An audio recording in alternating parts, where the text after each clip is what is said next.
Hello student, the question from coding and decoding and something different logic in that question. So I hope you know this is question related to the coding and decoding.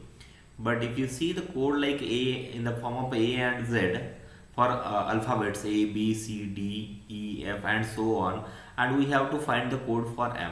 So if you see the code for A is A. Code for B is AZ. Code for C is AA. Code for D is AZZ.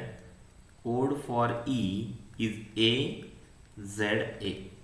So here it is, the code for A is 1, for B is 2, C3, D4, E5.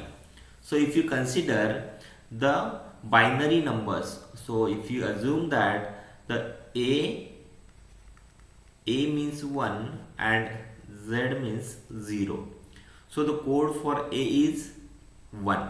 So here it is 1 0, here it is 1. So 3 means 1 1, this 2 plus 1 is 3.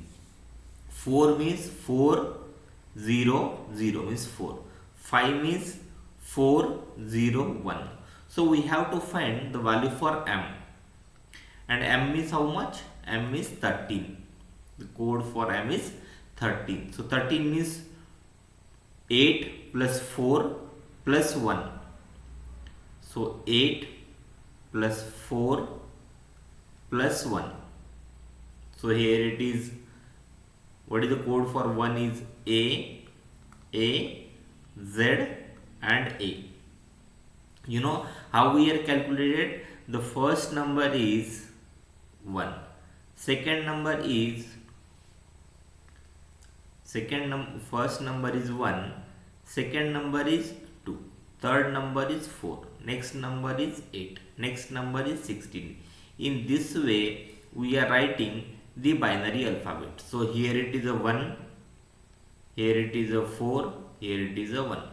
So 4 plus 8 is 12 plus 1 is 13. So the code for M is AAZA. AAZA. A is the correct option for this question. I think it is clear to everyone. Thank you.